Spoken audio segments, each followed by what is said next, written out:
Greetings, everyone. I'm Mar. Once again, this is my opinion. Visiting in laws, depending on the people involved, the context of the visit, and what you end up doing, it could be good or bad. Considering the makeup of the people involved in this show, you can imagine that things are not gonna go in a good direction. And you'd be right. We're now at episode 8 of season 1 of Everybody Loves Raymond, In-Laws. This is the first appearance of Debra's parents. They come for a visit, and they invite the Barones out to dinner. And just what you would expect just from these characters alone, craziness ensues. Not over-the-top craziness, but craziness to the point where you'd just be like this if it was your parents. Pre-credit sequence is another instance where Ray worked a little bit of his stand-up into the show, like I mentioned a couple times in the season he does. This one, it's his little gag about his 5-year-old daughter looking off into the distance and she's just daydreaming about candy, and how he points out that when you're 5, that's one of the last times you could sit there and daydream about candy without all the negatives that come with it coming up to mind and then going through your head and then causing a bunch of other negative thoughts to pop up, like, as he puts it, candy, cavities, dental work, payments, who am I? Which is nice as a little chuckle laugh.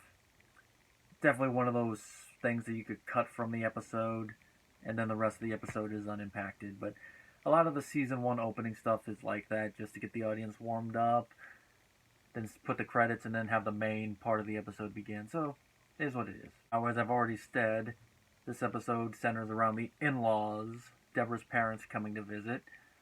Ray tells his parents to be on their best behavior when they come over, which it's like telling a dog that likes to kill chickens to quit killing chickens. You know they're going to listen to you, but it's not going to work. They're going to be like, so let me get this straight. I can still kill chickens. No, you can't kill chickens anymore. What if I'm in the room with the chicken? That's the Barones when it comes to this. They come right over, and from the moment they start talking to Debra's parents, you know things are not going to go well. There's a passive aggressiveness, there's an awkwardness, and it makes you wonder, how do these two families even coexist? And how have they coexisted up until now? It's to the point where it's like, none of these people should be in the same room at all.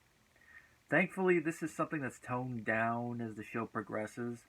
So that's one aspect. You can definitely tell this is a season 1 episode in regards to the Barone relationships with the in-laws. As a matter of fact, it kind of surprised me the first time I watched this episode, because this is an episode, at least at the time when I started watching this show, they didn't show too often in syndication, at least on the channels I was watching. I was watching on Channel 5. They would show some of the better episodes of season 1, like the pilot, I Love You, and a couple others, and they'd skip ahead to season 2 and 3. But this episode I didn't see until I got the DVD, and I'm going through, and I'm like, oh, so this could be the debut, and I'm like, this is a little weird. And I'm even thinking that more watching it now, like, wow. And even the in-laws, I mean, they're pretentious, but for most of the series when they come in, the pretentiousness is around a 7 to an 8. Here it seems it's more like a 9, a couple times borders on a 10 when they're battling the Barones. And I think the reason for that is, since this is their first appearance on the show, you really got to nail home that their personalities really butt heads with Frank and Marie. But then when you look at it in the context of the rest of the show, it is a little distracting. Catherine Helmond and Robert Culp play the in-laws, and they do a perfect job. They're great as Debra's parents. They do really come across as pretentious, like they have more money. Later on, the show mentions that they are kind of liberal. We do see a little bit of that here, but it's not as obvious as it is later on in the show. And that's really the closest the show ever gets to getting political, which I'll address that whole thing in an episode where it's a little bit more appropriate to discuss it. Just have to bring that up here because it is part of their character dynamic. The few scenes that they're in, like I said, they're really butting heads with Frank and Marie, and the actors all do a good job. You really do buy that it is kind of weird for these people to be in the same room together, especially when it's taking place in the restaurant. Now, one thing that I kind of scratch my head at is why Frank and Marie act the way they are in the restaurant. like Debra puts it, they act like it's the first time they're wearing shoes. It's like, at their age, you would think they would know manners. I mean, even if this is their first time in a restaurant that is that highbrow and it's French food, you would think they would know, all right, still got to be nice, still got to, even if it's fake pleasantries, got to be pleasant. And the way that they're going on, telling the maitre d' to take back all the extra silverware, complaining about the prices when they're not even the ones paying. Because here's the thing. Even if, in the back of your head, you're mulling over the price of food, if someone else is offering to pay and you know they can really pay for it, don't talk about the price out loud. Think it, and then as you're looking over what you want, if you want to get like the cheapest thing that you like on the menu, do that, but don't announce it. Unless your host says don't spend too much money, but that's a whole other can of worms. But the way Frank takes it, it's like, if I was Warren, I would feel really insulted by this. And their conversation is like, no wonder it goes the way it is. And then Ray eventually snaps. I don't blame him here. Doesn't excuse what he says, because he insults his in-laws pretty well with how he describes what they like to do and comparing them to the Barones.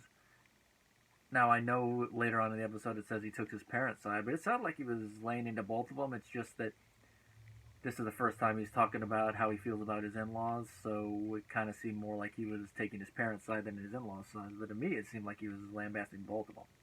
Like I said, not that it excuses what he says, but it seemed like he was giving both equal airtime. When it comes to trivia, the only thing of note to mention is that this is not the first time that Doris and Catherine ever played in-laws. Back in the 70s on Soap, they played in-laws, which is something I was not aware of until I was doing research for this episode, just looking up some random stuff. I'm like, oh, so they work together. That explains a little bit of the chemistry between them, and also why it's very believable that they're in-laws. I don't know if they played butting head in-laws in that one, or if they were more friendly. Of course, once they leave, his parents really lay into him when they get home, saying, you don't insult your guests, wear your manners, who raised you to be like that? Which that's one of those things where you're really deadpanning, like, really? Marie, Frank, you're really going to sit there and say that to your son after you threw that type of thing at the restaurant before he snapped? Your behavior, combined with how you were talking with his in-laws, is why he snapped in the first place.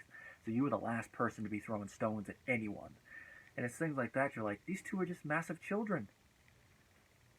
I'm glad that they tone them down a little bit later on as the show goes on, that it's part of the reason some of these season 1 episodes are a little bit harder to watch in retrospect. And I think that might be one of the reasons I usually skip this episode.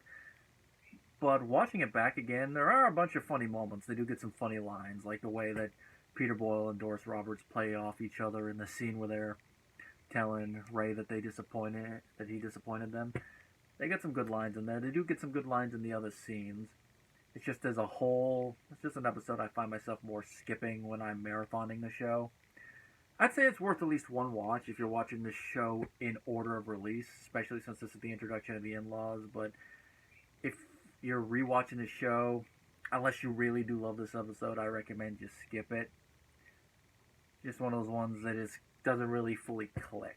Which is not something I'm going to be saying about the next 2 episodes, because the next 2 episodes are ones I find myself always watching whenever I marathon this show. And after rewatching them, I'll have to see if they'd make the list of 10 best of the season, but they'd be in the running. Of course, the next one is going to involve some gambling